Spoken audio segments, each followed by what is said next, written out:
সে আমার হাতে একই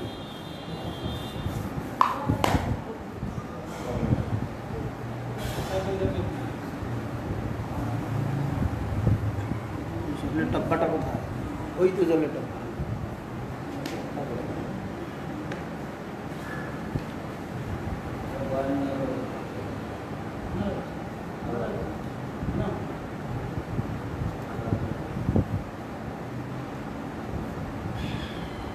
এত গরম পড়েছে, অবস্থা খারাপ করে দিচ্ছে। পচা গরম, ভাদ্র মাসের পচা গরম। আজকে শেষ না ভাদ্র মাস? কালকে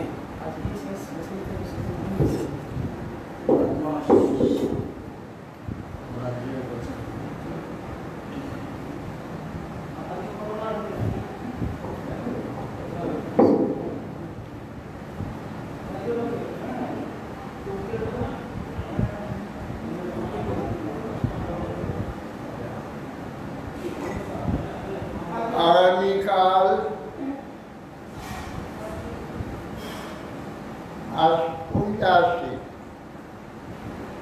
পয়লা আশ্বিন হইতে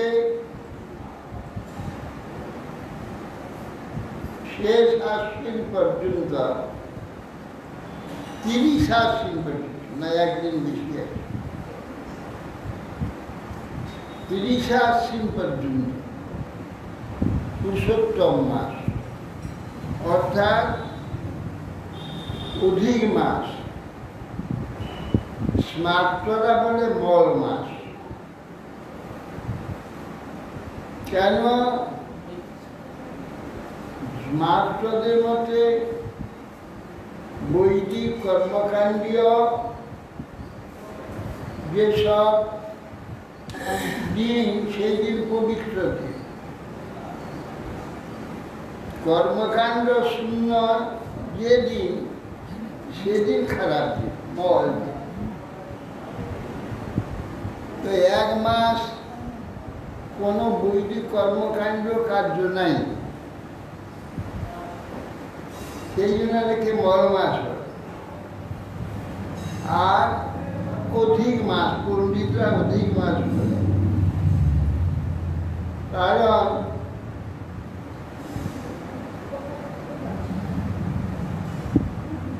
360 দিনে এক বছর, কিন্তু 365 দিন হয়ে যাচ্ছে।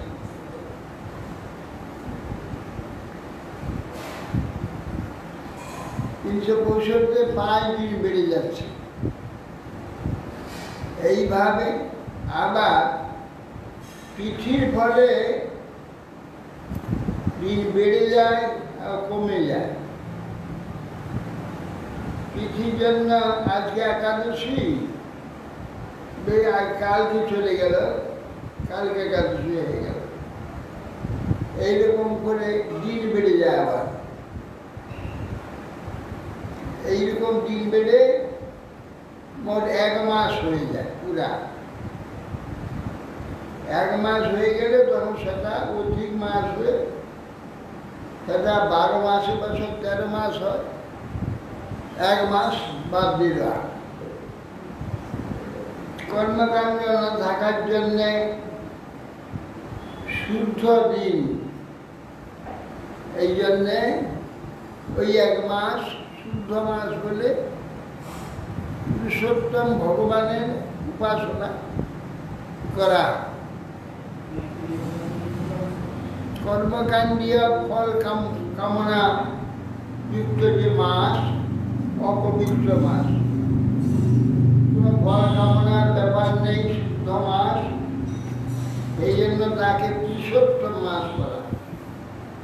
পুরুষোত্তম ভগবান এই 12 মাসের মধ্যে শ্রেষ্ঠ মাস হচ্ছে এই পুরুষোত্তম মাস, কর্মকাণ্ডহীন। এই জন্যে ভক্তরা পুরুষোত্তম ভগবান এই মাসের অধিপতি দেবতা পুরুষোত্তম।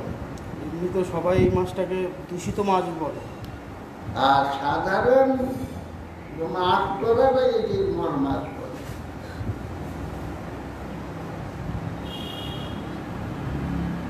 সেই জন্যে যেহেতু কর্মকাণ্ড কোনো কার্য নেই, সেই জন্য শুদ্ধ মাসে ভগবানের শুদ্ধভাবে উপাসনা করা একটা সুযোগ। এই জন্য পুরুষোত্তম ব্রত পালন করা। কার্তিক ব্রততে যেমন যা কিছু করা হয়, দীপদান থেকে শুরু করে যা কিছু করা হয়, খাওয়া দাওয়ার খেয়াল মাসিকতা বন্ধ আছে, থাকবে। ওদিক ছোলা আর টমেটো এটা বন্ধ থাকবে, আর সরিষা তেল, তিল তেল বন্ধ থাকে। আর নিয়মিত সকালে হরিকথা শুনতে হবে, সন্ধ্যায় হরিকথা শুনতে হবে। তাহলে এই পুরুষোত্তম ব্রত পাঠের দ্বারা আমরা যে অধম পুরুষ হয়ে আছি, মায়ার দ্বারা মোহিত হয়ে দেহে অভিমান যুক্ত, আমরা দেহ সর্বস্ববান, আমাদের অধম পুরুষ থেকে উত্তম পুরুষের সেবায় নিয়ে যাওয়া। অধম পুরুষ হয়ে আমরা অধম এখানে মলমূত্র রক্তপুঞ্জ যুক্ত শরীরের সেবক হয়ে পড়েছি। এই জন্যে আমরা অধম পুরুষ হয়ে গিয়েছি। পুরুষোত্তম ভগবানের সেবার দ্বারা আমরা উচ্চমতা প্রাপ্ত, অধম থেকে উত্তমতে আমরা যেতে পারি। সেই জন্য গীতাতে ভগবান বলেছেন, যস্মাৎ খরম অতীত অহম অক্ষরাদ অতিচোত্তম অত অস্মিন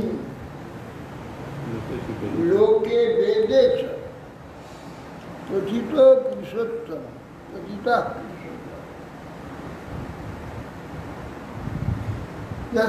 খরম, খর হচ্ছে দেহটা, দেহ মানে খর, অক্ষরের মধ্যে যে আত্মা আছে, চেতন সে অক্ষর। এই খর থেকে যেহেতু আমি উত্তম, আর অক্ষরের থেকে আমি উত্তম, ওই লোকে এবং বেদেতে আমাকে পুরুষোত্তম দিতে হবে। ভগবান এখানে তিনটা ভাগ করে দিয়েছে। হ্যাঁ, পরমাত্মা আলাদা, খর আলাদা, অক্ষর আলাদা, তিনটা। দাবিমৌ পুরুষৌ লোকে খরস চাক্ষরে। খরস সর্বাণী ভূতানি, এই যে ভূত শরীর এগুলো খর, পরিবর্তন নেই। অক্ষর হচ্ছে আত্মা, পরিবর্তন হয়। হ্যাঁ,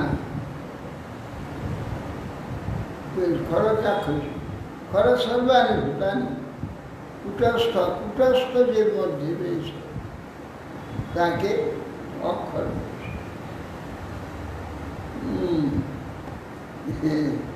সাই মহারাজ লিখিল তার গীতার, অক্ষর ব্রহ্ম,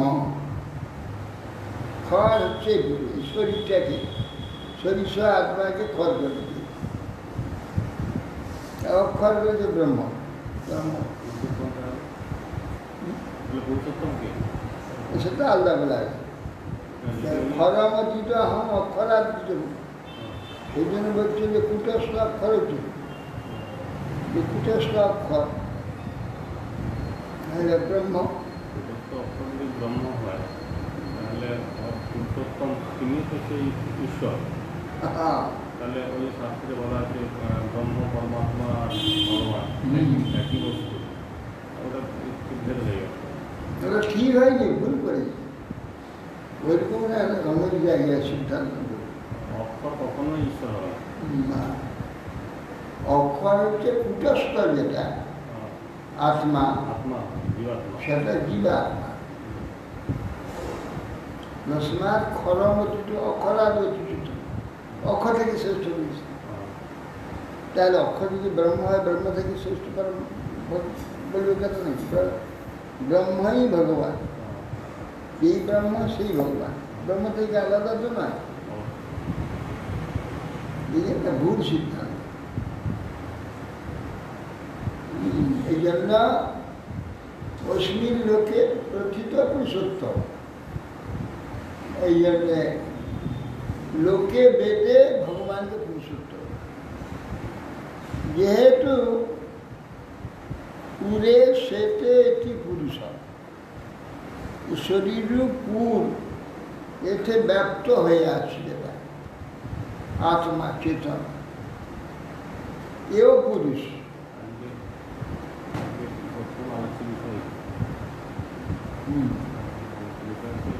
ও এটা অতএব বিশ্বরূপ পুরে শুয়ে রয়েছেন, ব্যপ্ত হয়ে আছে। সেই জন্যে পরমাত্মা ও পুরুষোত্তম এবং অনন্ত বিশ্ব ব্রহ্মাণ্ড ব্যপ্ত হয়ে আছে। সমস্ত অনন্ত ব্রহ্মাণ্ড ব্যপ্ত হয়ে আছে যে বিষ্ণু, বিষ্ণু ব্যাপ্ত, বিষ্ণু পুরুষোত্তম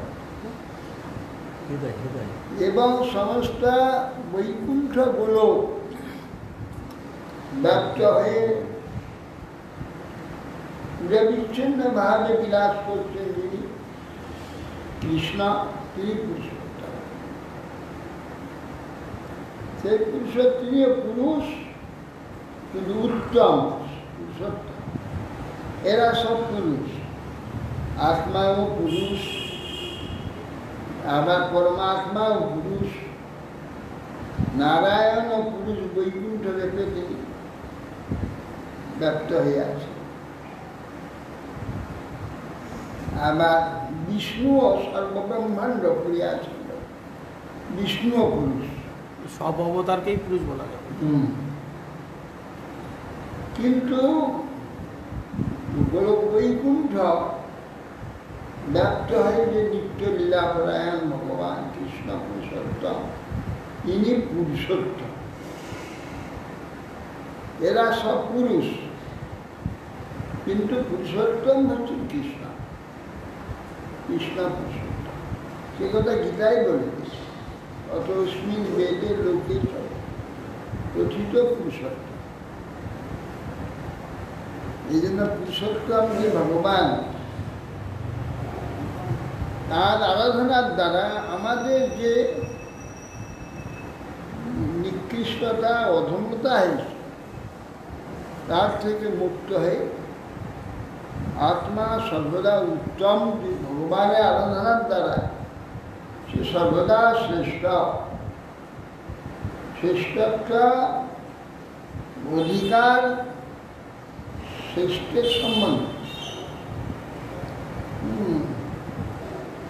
সংসর্গ যা গুণা দোষা ভবন্তি, কথা আছে।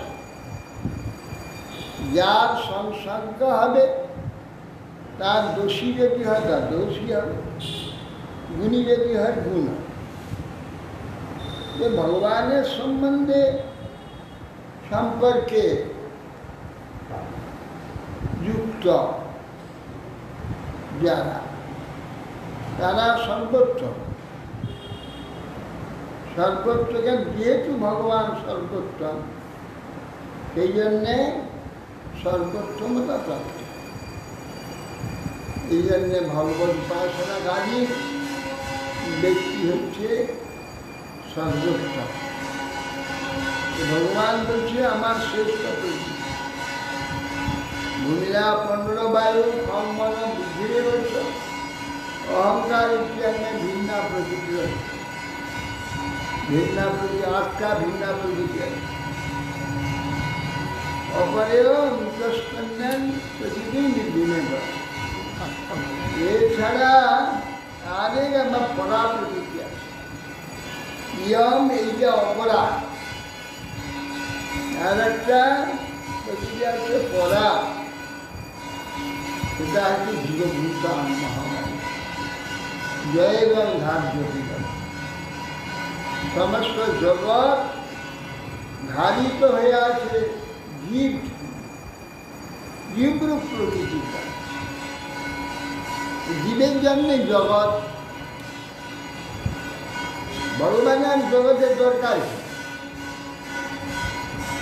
এই যে জগৎ, ভগবানের জগতে কি প্রয়োজন আছে?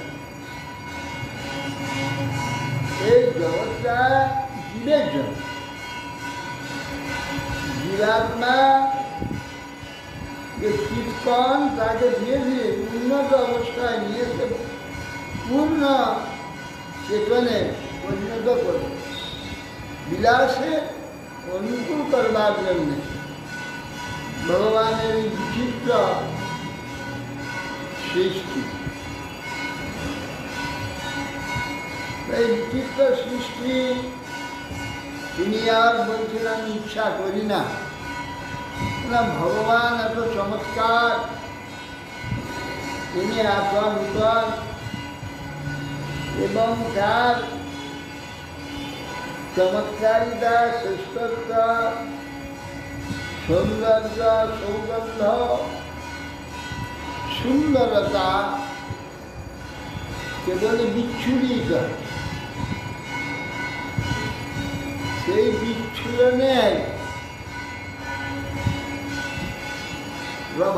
আভাস হচ্ছে জগৎ। এই জগৎ স্বাভাবিকভাবে ভগবানকে নিত্য রূপে রয়েছে। এই যে জগৎ নিত্য, ব্রহ্ম নিত্য। ভগবান নিত্য, জগৎ নিত্য। মানে ভগবান থাকলে জগৎ থাকবে। যেহেতু তিনি কিছু সৃষ্টি করেন না,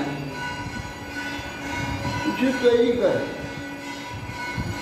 কোন কার্য করেন, নতস্ব কার্য পরঞ্চ বিদ্যতে নত সমস্যাভ্য ধৃতস্তি পরাস্য সত্য বিবিধেই বসিয়ে স্বাভাবিক জ্ঞান বল ক্রিয়া। তার কার্য নেই, করণ নেই, বলার এদিকে তাকে বারবার শাস্ত্র বলছে সৃষ্টি স্থিতি প্রলয় কর্তা। তাকে বলছে আবার এদিকে বলছে উপনিষদ বলছে নতস্ব কার্যকরণ চলে। কার্য এবং কার্য করার যে করণ ইন্দ্রিয় তা দেখা যায় না, তার সমান তার অধিক কাউকে দেখা যায় না, কিন্তু একটা পরাশক্তি তার আছে, তাকে বিবিধ রূপে দেখা যায়। আর স্বাভাবিকই জ্ঞানে বল ক্রিয়া আছে, জ্ঞান এবং বল এবং ক্রিয়া এই যে হচ্ছে স্বাভাবিক। অর্থাৎ ব্রহ্ম থাকলে এগুলো থাকে, তা ব্রহ্মের স্বভাব এই স্বাভাবিক, এই জ্ঞানে বল ক্রিয়া স্বাভাবিক। এই জন্য ভগবান ইচ্ছা করতে, এই জন্য অনেক দর্শনকার বলে ভগবান সৃষ্টি করেন না। তা কে সৃষ্টি করে? ভগবানের অভাব নেই, শুনে ইচ্ছা নেই, ইচ্ছা নেই তার সৃষ্টি করবেন কী করে? ভগবান সৃষ্টি করেন না। শাস্ত্র বলছে যে ভগবান সৃষ্টিকর্তা, বিনু শাস্ত্রে প্রায় বলছে সৃষ্টিকর্তা ভগবান, বড় মুশকিল তত্ত্ব। সৃষ্টি করেন না বিভিন্ন জায়গায় বলছে, তো কিছু করেন না, উপনিষদ বলছে। কিন্তু পরাশ্র শক্তি একটি, যেহেতু ভগবান তার কি শক্তি আছে, এ শক্তির কাজ আছে। শক্তি সে তো আর নিষ্কর্মা হবে না, শক্তি থাকলে তো কাজ। শক্তিটা ক্রিয়া আছে, আর পুরুষ নিষ্ক্রিয়া, আর শক্তি হচ্ছে ক্রিয়া। সেই জন্যে ভগবানের এই পরাশক্তি তার সমস্ত অনন্ত বিশ্ব ব্রহ্মাণ্ড সৃষ্টি করেছে মায়া মায়া শক্তির দ্বারা তিনি অনন্ত ব্রহ্মাণ্ড সৃষ্টি হচ্ছে, প্রলয় হচ্ছে, নতুন নতুন সৃষ্টি হচ্ছে, পুরাণগুলো প্রলয় হয়ে মিলিয়ে যাচ্ছে, পুরানো ব্রহ্মাগুলো সব চলে যাচ্ছে, কেউ ভগবত ধামে চলে যাচ্ছে, ভক্ত ব্রহ্মা, জ্ঞানী ব্রহ্মা ব্রহ্মে বিলয় হয়ে যাচ্ছে, ভক্ত নয় জ্ঞানী নয় সেই ব্রহ্মা আবার সে মানুষের জন্ম হচ্ছে, এরকমও আছে। ভক্ত নয় জ্ঞানীয় নয়, কর্মী ব্রহ্মা। কর্মী লোক আবার ব্রহ্মার পদবি পেতে পারে। শত জন্ম যদি এই এই আমাদের বর্তমান ব্রহ্মা কি কর্মী না, এ তো ভক্ত আছে। কর্মী ব্রহ্মা, জ্ঞানী ব্রহ্মা, জ্ঞানী ব্রহ্মা তো ব্রহ্মের হয়ে যাবে। আমাদের এই ব্রহ্মা ভক্ত, কর্মী ব্রহ্মা আবার জগতে আসবে, উত্তম জন্ম আছে, আবার শত জন্ম যদি স্বধর্ম পালন হয়ে যায় আবার ব্রহ্মা হয়ে যায়। 100 জন্ম যে স্বধর্ম পালনটা কীরকম? মানে যে বর্ণে জন্ম হয়েছে সেই বর্ণ ধর্ম ঠিকই পালন করবে। শূদ্র হইলেও সেই হবে, শূদ্র হোক অন্তর্য হোক, সেই বর্ণের যে কার্যগুলো কর্তব্যগুলো ঠিক করে, কর্তব্যগুলো যথাযথ কর্তব্যগুলো করা একটা বিরাট গুণ। কর্তব্য ফাঁকি দেওয়া মানে নিজের একটা ফাঁকি দিলেও হবে না, 100 প্রতিটি কর্তব্য একদম দুবারে নিখুঁতভাবে করতে হবে। 100 জন্ম মনে রাখাও তো বিপদ আছে। মনে কিছু রাখতে হবে না, ওরা স্বাভাবিক হয়ে যাবে। যে লোকটা কর্তব্য করায় তার গোড়া থেকেই কর্তব্য সে করবে, যে কর্তব্যে কখনো ফাঁকি দেবে না। কেন কর্তব্য করা তার স্বভাব। ইন্দ্র যেমন হয়ে আছে আগামী মন্বন্তরে বলি মহারাজ হবে, ব্রহ্মা এরকম কেউ তৈরি হয়ে আছে যে না তৈরি হয়ে নেই না? ব্রহ্মা যদি না হয় ভগবান নিজেই ব্রহ্মা হবে, ভগবান নিজে অবশ্যই ব্রহ্মা হবে। শোনা যায়। এখানে এই যে বল শব্দটার মানে কি? আর বল কথাটা মানে কি? আগে তো বললাম তুই ছিলে না, মানে বৈদিক কর্মকাণ্ড কর্মাদি যে মাসে থাকবে না, বা যেদিন বৈদিক কোনো কর্মকাণ্ড নেই সেদিনটা অপবিত্র দিন স্মার্ত মতে। যে মাসে কোনো বৈদিক কর্মাদি নেই, কর্ম না থাকার জন্য ওটাকে আর বাদ দিয়ে দিয়েছে। বাদ দেওয়া মানে মল। কোনো পূজা পার্বণ 12 মাসে 1 বছর, বছরের বাইরে ফেলে দিয়েছে। কেন মল হয়ে গেল, ফেলে দেওয়াটা মল হয়। আর এদিকে দেখছে বৈষ্ণব সাধু বৈষ্ণবগণ যে এ তো কর্মকাণ্ড নেই, যেখানে ভোগকাণ্ড, কর্মকাণ্ড মানে ভোগের ব্যাপার, পুণ্য আদির ব্যাপার।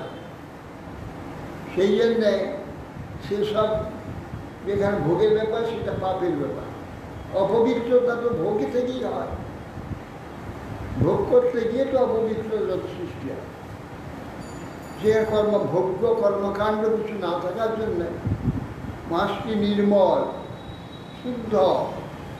এই জন্য সেই নির্মল মাস থেকে পুরুষোত্তম ভগবানের আরাধনা উত্তম মাস বিচার করে এই মাসটির নাম দেওয়া হয়েছে পুরুষোত্তম মাস। এই জন্যই পুরুষোত্তম মাসকে ব্রত করা। পুরুষোত্তম ব্রতের কথা পুরাণে কোথায় কি আছে? হ্যাঁ, পুরুষোত্তম ব্রত কথা পুরাণে আছে। পুরাণে আছে, এতে হরিভক্তি বিলাসে আছে। মহারাজ, এই যে দিনগুলো যে বেড়ে যাচ্ছে, 1 মাস যখন হচ্ছে দেবতাগণ কেন ওটা গ্রহণ করেন না? দেবতাগণ কি গ্রহণ করে? যে দিনগুলো বেড়ে যাচ্ছে, ও তো স্বাভাবিকই হচ্ছে। হ্যাঁ, সেই দিনগুলো তো 1 মাস যখন বেড়ে গেল দেবতাগণ তো সেগুলো ভোগ করতে পারবে। দেবতাগণ কি করবে? সে মাসটাকে নিয়ে নিয়ম হয়ে গেছে 12 মাসে 1 বছর। আচ্ছা, ওরা তার বাইরে যেতে পারবে না, তার বাইরে যেতে পারবে 12 মাসে 1 বছর। না, তার বাইরে যেতে পারবে না। হিসাব গোলমাল হয়ে যাবে না? প্রত্যেক মাসের পর মাস কি কাজ হবে, কোন তিথিতে কোন অমাবস্যা কোন পূর্ণিমায় কি কাজ হবে, এ সমস্তটা সিরিয়ালি করা আছে গোটা 12 মাস। তার বাইরে দেবতাগণ এই 1 মাস বেড়ে গেলে সেখানে কি দেবে, এটাকে কোন কাজে লাগাবে? দেবতাগণের সমস্যা হয়ে যাবে। আমাদের মুসলমানের যেমন মাছটা ঘুরতে থাকে ওরা হিসাব রাখে। ভেবে যায় না। ওই জন্য আমাদের পুরো সময় পৌষ মাসে রমজান, সারা বছরই মাসে ঘুরে। রমজান গুনে গুনে গুনে গুনে ও, সারা বছর ঘুরে ঘুরে এই যে মাস বাড়ছে বলে হ্যাঁ ওই জন্য ওদের বছরগুলো গোটা বছর ওদের ঘুরছি 12 বছরে ওদের পর্বগুলো ওরা না জানে উৎসবগুলো পর্বগুলো ঘুরছে। হ্যাঁ তিথি নক্ষত্র গ্রহ বিশেষ কিছু জানে না। তিথি নক্ষত্র এই সমস্ত কিছু জানে না। কিছু কিছু ব্যক্তি আছে তারা গ্রহ নক্ষত্র কিন্তু বুঝতো। অনেক পরে হয়েছে, মানে যখন ইয়ে হয়েছে পরবর্তীকালে তারা শিখেছে এগুলো।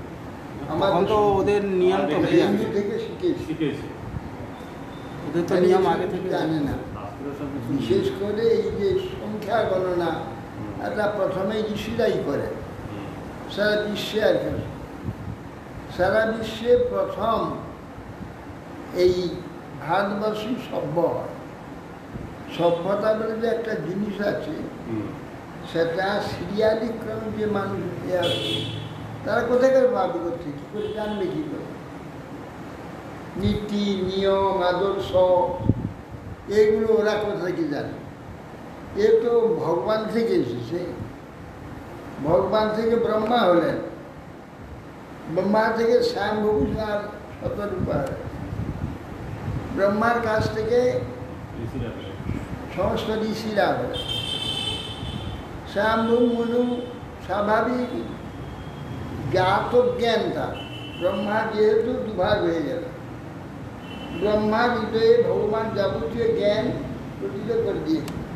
মনু সব কিছু জানে। মনু শতরূপা নেমে এলেন। মনু শতরূপা এর থেকে সপ্তলোক থেকে পৃথিবীতে এলেন।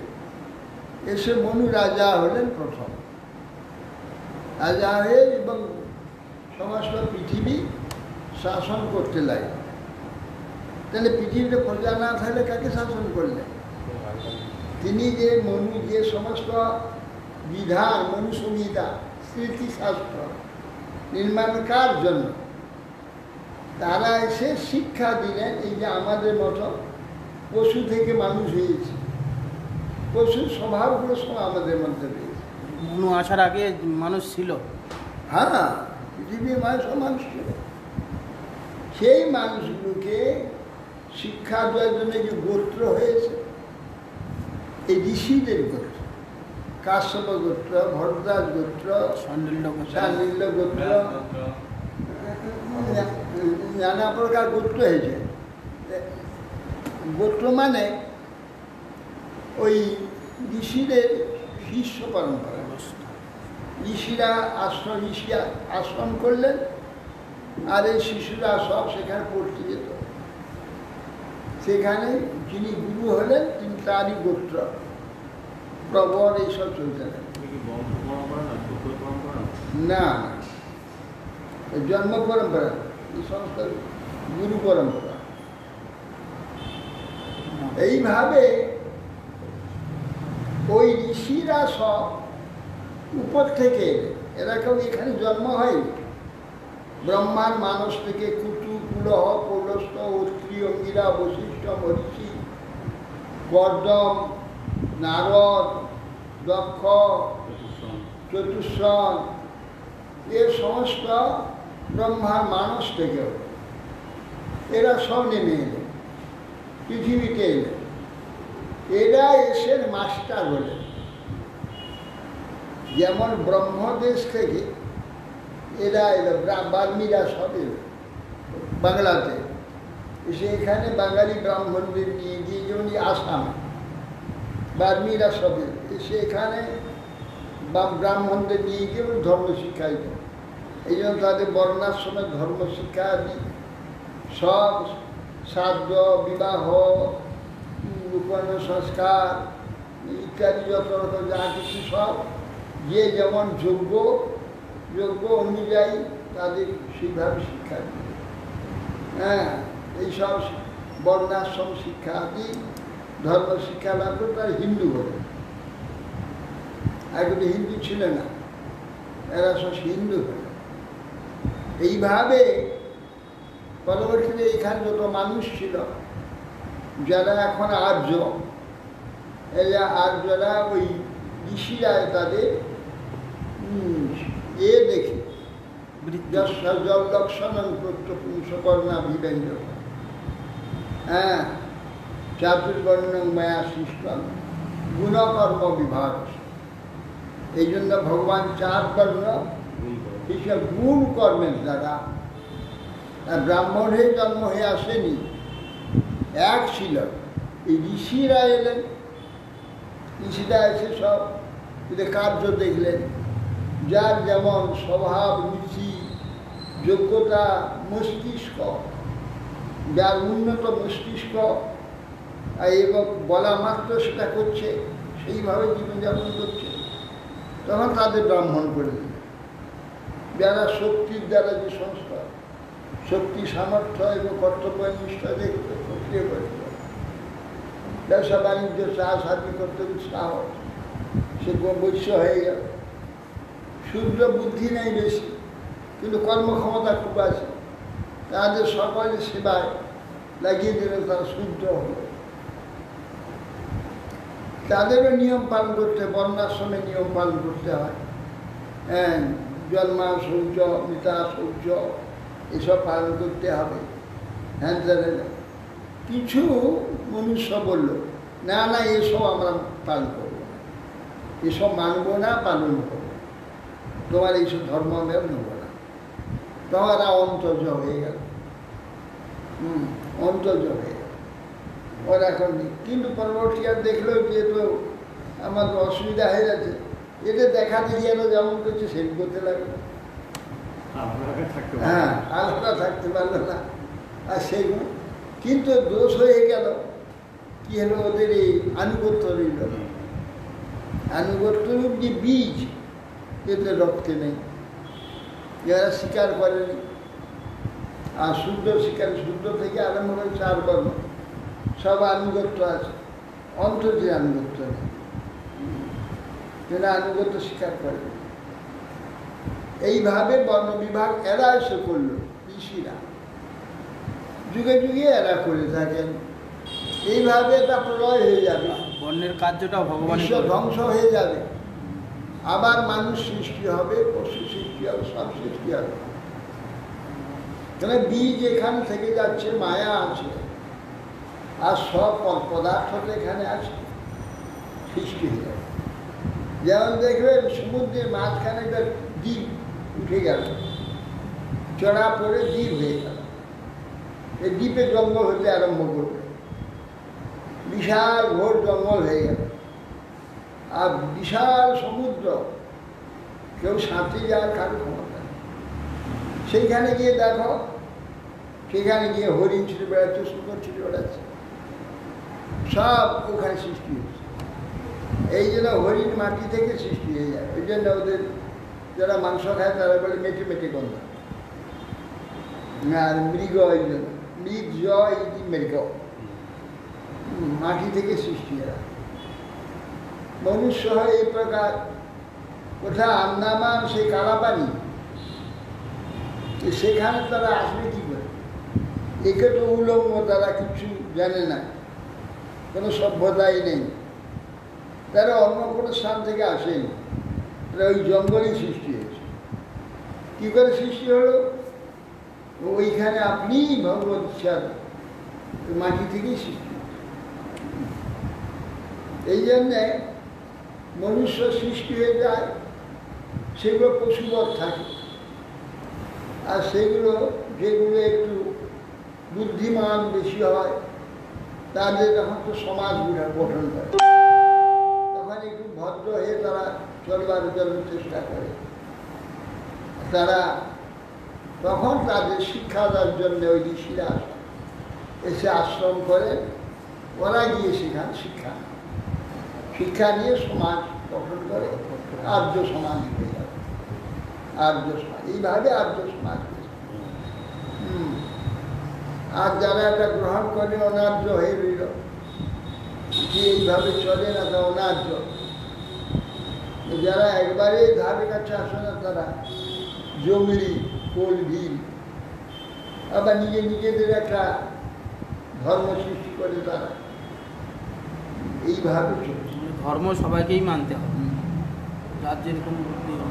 অতএব এই জন্যে আর কালকে পুরুষোত্তম মাস, কাল থেকে আরম্ভ হবে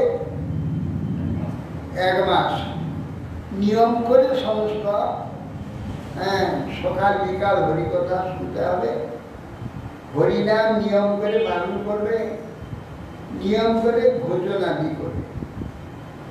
এই হচ্ছে ব্যাপার। এইভাবে 1 মাস চলবে। এরপরে 15 দিন আবার চাতুর্মাস হবে, তারপরে আবার কার্তিক ব্রত 15 দিন পূর্ণিমা থেকে আবার আরম্ভ হয়ে যাবে। আবার 1 মাস কার্তিক ব্রত হবে। সেইভাবে নিয়মপূর্বক 2 বেলা 5 কীর্তন, হরিকথা, নিয়মপূর্বক ভোজন আদি সব কিছু হবে। এবছরে পরপর 2 মাস নিয়ম সেবা, এই পাশে 15 দিন গ্যাপ হবে।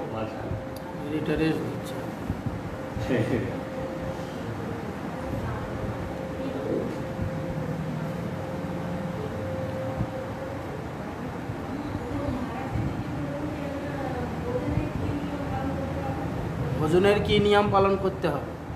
ভোজন যেমন করছে সেরকম করবে, শুধু তেল খাবে না, ছোলা আর হচ্ছে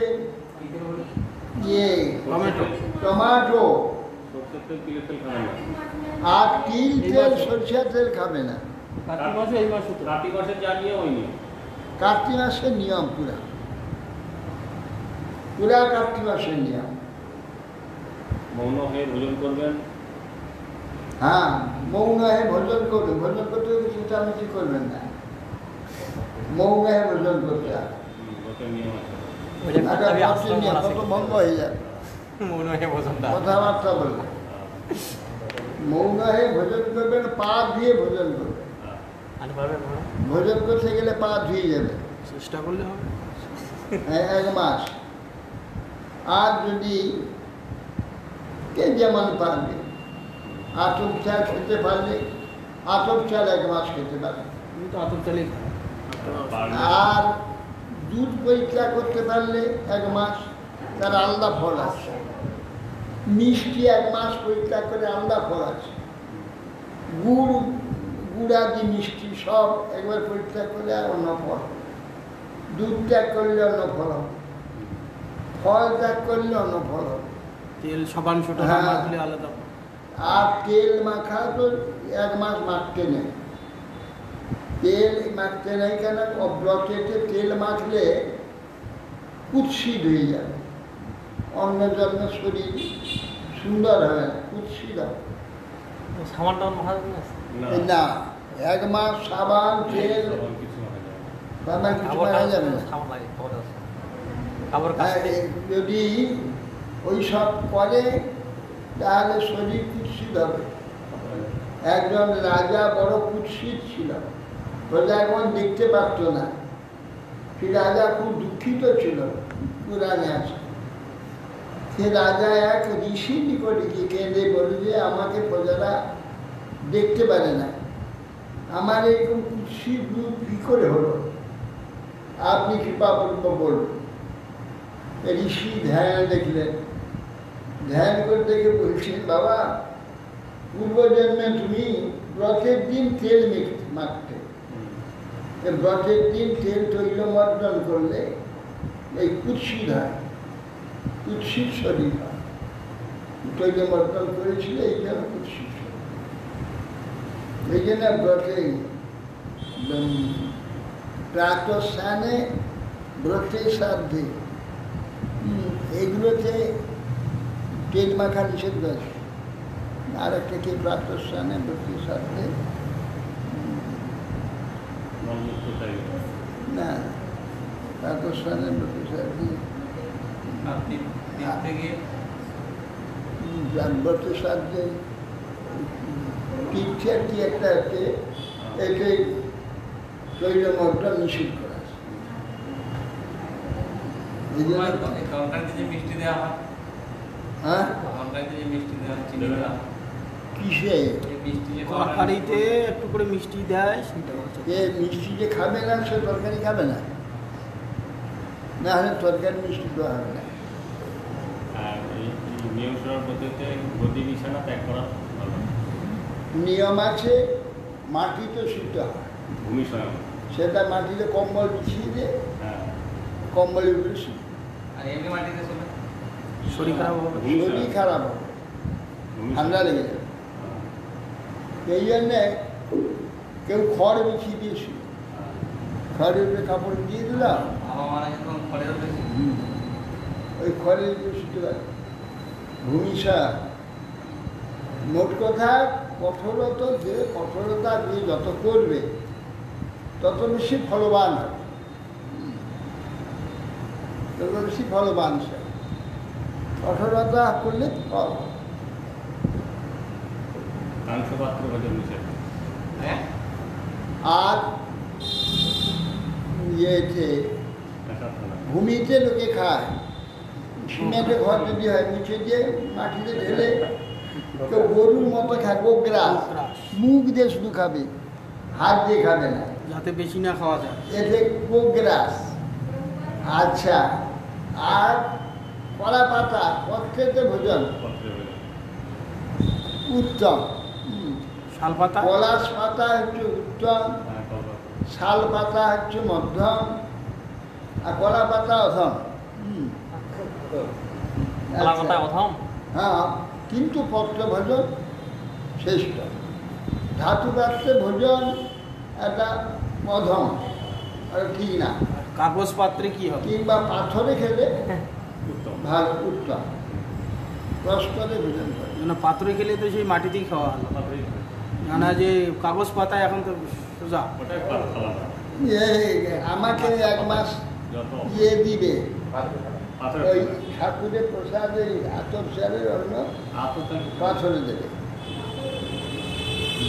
এই একবার আমি বেড়াবি খাই যখন না কুসংস্কার আর দুই একদিন কষ্ট হবে, তারপর অভ্যাস হবে। না না আমার কষ্ট কিছু হয় না।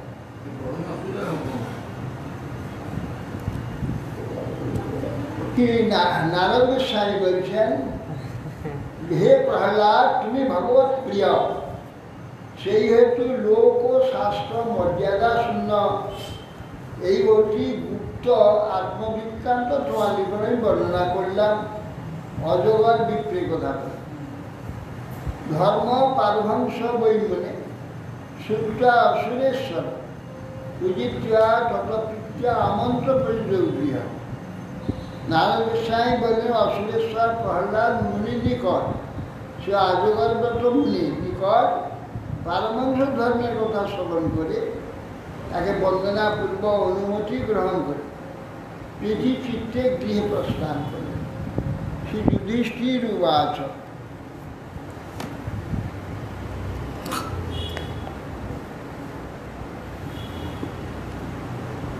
গৃহস্থস্য এতাং পদবী বিধিনা येन চাঞ্জসা যায়া দেবর্ষে দেবঋষে গৃহমাদৃশ্য গৃহমূরতি। যুধিষ্ঠির মহারাজ অতঃপর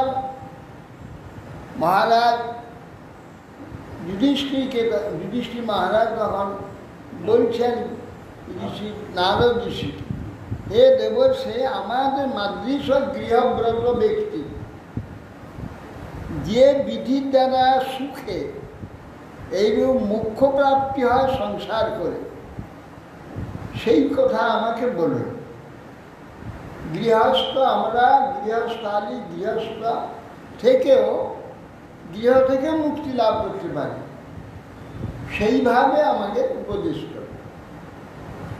শ্রী নারদ আছে, গৃহেশ ব্যবস্থিত রাজন ক্রিয়া কুর্বন যথোচিতা বাসুদেবার্পণ সাক্ষাৎ উপাসিত মহাম।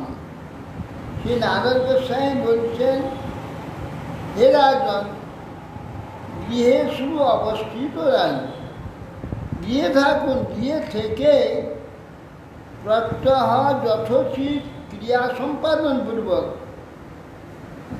যে সব নিয়ম পালন করা উচিত সেইগুলো পালন করে গৃহস্থ ব্যক্তি যথোচিত ক্রিয়া সম্পাদন পূর্বক নিষ্কামভাবে, এটাকে একটু শরীরটা দেখতে পাচ্ছি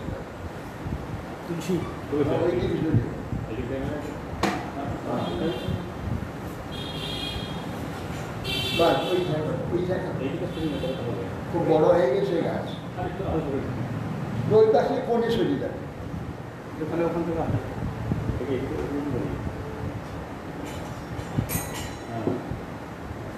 হ্যাঁ আবার ঠিক আছে। না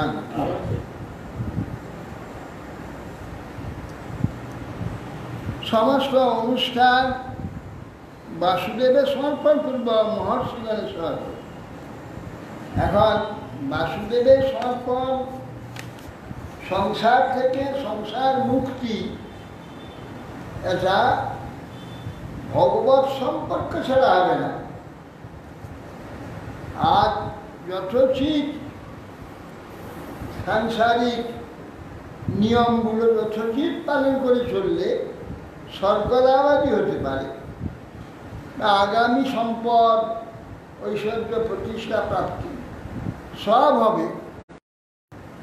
গৃহস্থ যদি যে নিয়মগুলো আছে সেই নিয়মগুলো যদি যথাযথ পালন করে, প্রায় গৃহস্থরা উশৃঙ্খল, স্বাধীনভাবে যা ইচ্ছা তা করে।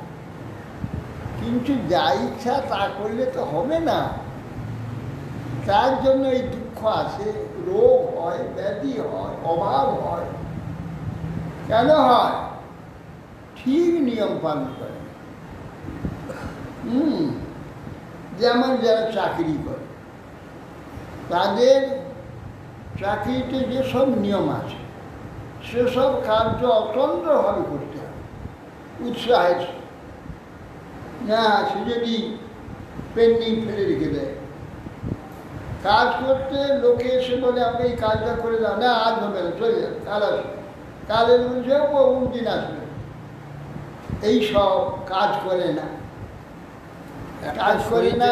5 দিন ঘোরা, একটা কাজ করতে 5 দিন ঘুরাবে, 1 সেকেন্ডে 1 মিনিট করে দিন কাজ একটা সই শুধু তো করবে না, ওই লোক আগামী জন্মে কাজ পাবে না।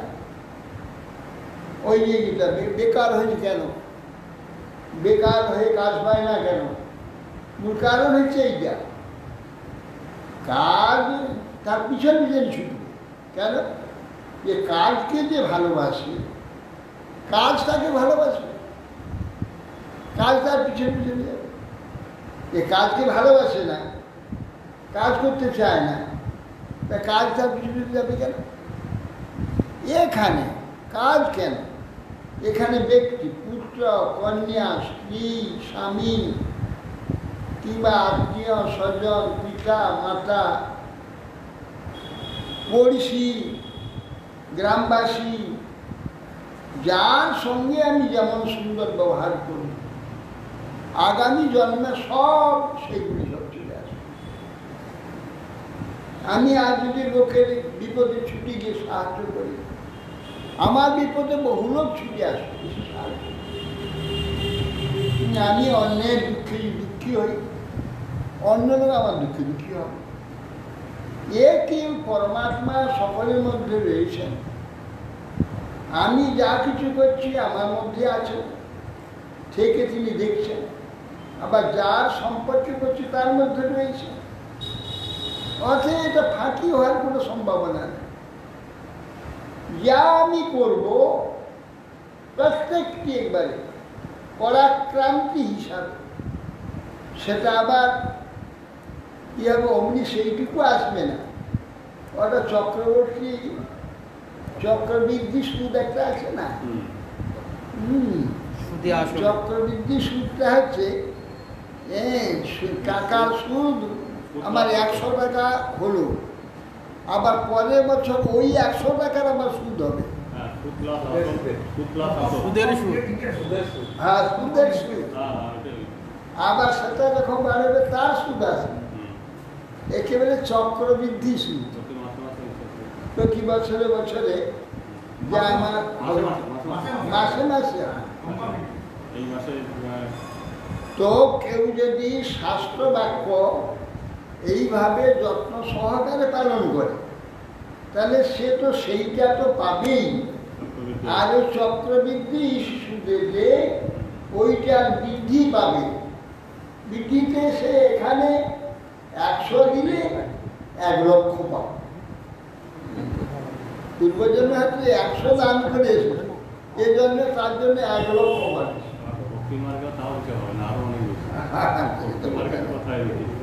সেই কথা সে তো এখানে এগুলো নেবেই না, ভক্তি দিয়ে যাবে। এই জন্যে বলছেন যে সিন্নান ভগবত বিশ্রাম অবতার কথামৃতম শ্রদ্ধাদান যথা কালম উপশান্ত জনামৃত সৎসঙ্গা ক্ষণকৈ সঙ্গম আত্মজয়াদিষু বিমুঞ্চেন মুচ্যমানেষু স্বয়ং স্বপ্নবদুচ্ছিত।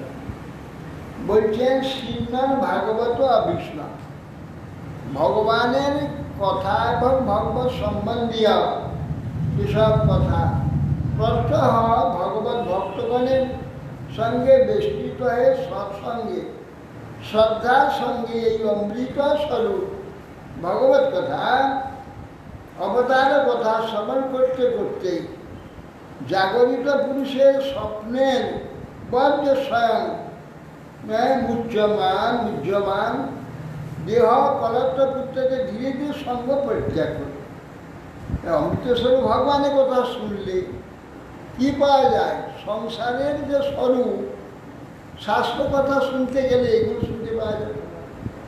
সংসারের স্বরূপ, ব্যক্তির স্বরূপ, মানুষের স্বরূপ এবং কর্মের স্বরূপ, অকর্মের স্বরূপ, এসব কথা শুনতে পাওয়া যায়।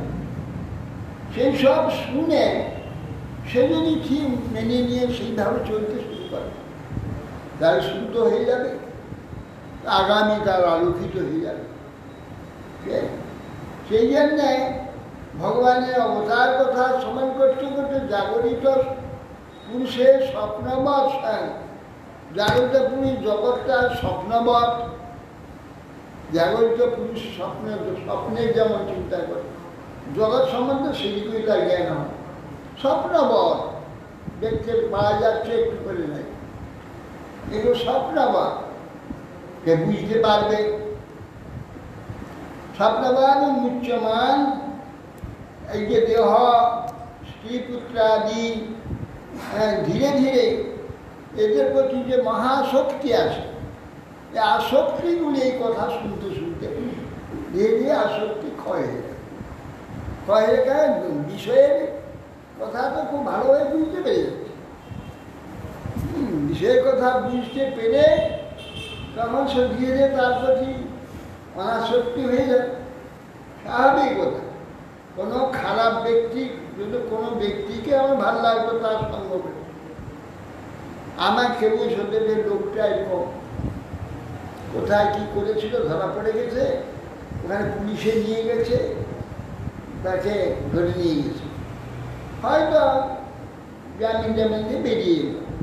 এলে কিন্তু পূর্বে যেমন তাকে স্নেহ করতো, ভালোবাসত, আর কি ভালোবাসবে? আর ভালো লাগবে না। বলে এই জন্য তো চোর, এ তো কোথায় চুরি করছিল, ওকে ধরা পড়েছে, পুলিশ নিয়ে গেছে। আমার খুব প্রিয় পাত্র হয়, তোমরা প্রিয় থাকে, আপনি প্রিয়ত্ব কমে যাবে। হয়তো বাইরে তার সঙ্গে ব্যবহার আগে যেমন করতো সেরকমই করবে, কিন্তু হৃদয় থেকে এ হয়ে যাবে। এই জন্য ঘুচিয়ে যাবে। এই ঘুচিয়ে যাওয়া, ঘুচা কথাটা কত সুন্দর। সংসারও জ্বালা। হ্যাঁ, গোপীনাথ ঘুচাও সংসার। এই ঘুঞ্চ শব্দটা কেন দিয়েছে? ঘুঞ্চ শব্দ হচ্ছে ঘুঞ্চ, ঘুঞ্চ, ঘুণ লাগা।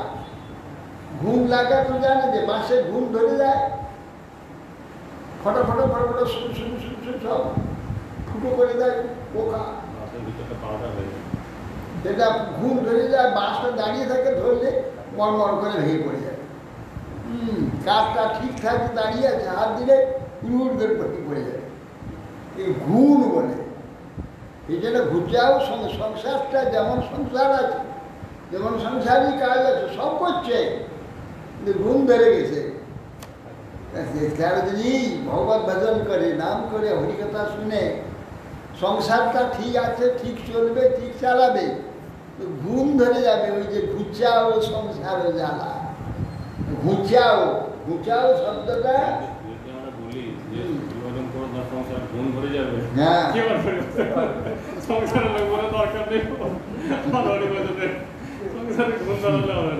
সংসার বা এখানে যে মোহ, এ ঘুণ লেগে যাবে, ঠিক থাকবে, কিন্তু এই ভিতরে যে আসক্তি করলে আসক্তি নষ্ট হবে। তার ব্যবহারগুলো ঠিক থাকবে, আসক্তি থাকবে না, মৃত্যুর বেলা সংসার হবে, ভগবদ্ধাম চলে যাবে, উত্তম লোকে চলে যাবে। আচ্ছা, এইভাবে অবতারতা উচ্চারণে ধীরে ধীরে সঙ্গ পরিত্যাগ করবে। যাবৎ অর্থ উপাসীন দেহ গেহে তো পণ্ডিত বিরক্ত রক্তবৎ অর্থ নিরক্ষে নরতান্নসী। বলছেন যে যথা প্রয়োজনে ভোগ্যবস্তু স্বীকার করবে, ইহার রসের জন্যে ভোগ্যবস্তুর জন্য ছটফট করবে না। জিহাদ, জিহাতে জিহাদটা এমন যত রস দাও এ রস না বলবে না, আরো দাও মৃত্যু পর্যন্ত সে চাইবে না। হ্যাঁ, 80, 90, 100 বছর বয়স হয়ে গেছে, মৃত্যুর সময় সে জ্ঞান আছে, বলছে আপনার কিছু খাইতে ইচ্ছা করছে, ওটি একটু আলুর চপ খেতে ইচ্ছা।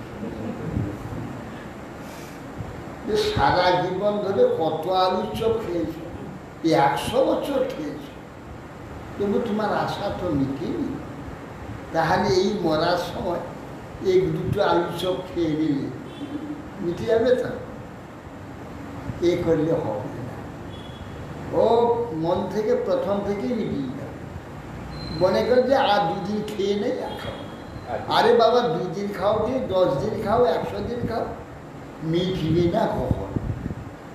যে বলবে না যে আর খাবো না, ও আর বলবে না। সুগার হলে বলবে। অতএব সেই জন্যে আমাদের এটা জোর করে ছেড়ে দিতে হবে।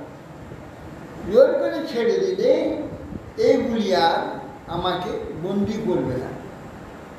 এর হাত থেকে আমাদের শুধু এই নয়, কত রকমের নেশা এই সংসারে আমাদের বন্দি করে রেখে দিয়েছে। আমাদের গুরু ভাই বলছেন যে একটা ঘাটে বসে বিড়ি খাচ্ছিলাম, সে বিড়ি খেত। তখন বিড়ি খেয়ে ফেলে বসে আছে, হঠাৎ একটা কালো কি একটা এগিয়ে আসলো, একটা কালো একটা কি আসলো, কিরে বাবা, কালোটা একবার কাছে চলে এলো, এসে বলছে স্লাইটা যেতে স্লাই কাটছে, বিড়ি খাবে। ও বিড়ি পাবে কোথা থেকে? আশ্চর্য, কি করে খাবে সে তুমি জানবে? তো শরীর নেই, এটা খাবে কি? আমি নিজে হাতে বিড়ি খেত, সে মরে গেল, তার পেট্রোল ম্যাক্সটাকে আমি নিজে হাতে রুমালে বেঁধে আমার শুয়ে আমি আমার উপরে এসে ঢালাইতে তুলে রেখে দিয়েছি। আমি মনে করলাম যে ওটা পড়ে আছে পেট্রোল ম্যাক্সটা, তখন ওই ইলেকট্রিক হয়নি, হাতির জালটা, হেকিং জালটা, আমি হেকিং জালটা সুবিধা হবে ওকে বার করি। এইখানে এখানে বহুদিন হেকিং জেনেছি, হ্যাঁ, ইলেকট্রিক জেলে না, দেখেছে হাকিং দিয়ে এখানে টানা পাখা করেছিল, হাতে টানতাম গুরু মহাজুর পরে টানা পাখা, এইসব ছিল। সে আমি সেই রুমালটা বার করে খুলে, ওর চশমা ছিল আর কি কি ছিল, খুলে দেখি সব আছে, পেট্রোল ম্যাক্সে নিয়ে গেছে। ওখানে আমাদের বাইরে কেউ যায়, কেউ ওটা হাতই দেবে না, পেট্রোল ম্যাক্সে নিয়ে গেছে। এই প্রকার অবস্থা। মৃত্যুর পরে মানুষ কিভাবে মোহতে মোহিত থাকে চিন্তা করে যায়। হ্যাঁ, শেষকালে আমাকে ঘুমাতে দেয় না 1 মাস, শেষকালে আমি যে শুতে গেছি আমার চারপাশে ঘুরছে, আমার খাটের চারপাশে ঘুরছে। তো আমার রাগ হয়ে গেছে, পায়ের কাছে আসতে এক লাদ মেরেছি, শয়তান কোথাকার উৎপাত করছে, যেই লাদ মেরেছি সেই গেছে, আর কিচ্ছু। ওদের যদি ঝাঁটা দিয়ে মারা যায়, লাঠি মারা যায়, ওরা কিন্তু আর থাকবে না। এত ওদের মানুষ, ওরা হচ্ছে উপদেবতা, আছে আমার দিকে শ্রেষ্ঠ উপদেবতা, ওদের অপমান হয়ে যায়, ওদের অপমান হলে পারা যাবে না। ঝাঁটা আর লাঠি, আমি এক লাঠি মেরেছি, রাস্তা দিচ্ছে। এই জন্যে যে যথা প্রয়োজন যথাযোগ্য স্বীকার করব, জ্ঞানী দেহ ও দেহ বিরক্ত হয় জনসমাজে, আসক্তের নেই। দেখবে একবার অনাসক্ত দেখে তো লোক সামনে পালাবে, তা নয়, আসক্ত বল লোককে দেখাতে হবে, আসক্তের নেই সব করছে। আমাদের গুরু ভাই সে মঠেতে প্রচুর দিত, ওই ঝুড়ি আম, ঝুড়ি অমুক, বা গেলে সে 1 বস্তা চিড়ের মিল ছিল, চিড়ের পুরো 1 বস্তা দিয়ে দিত, নিয়ে চলে আসতাম।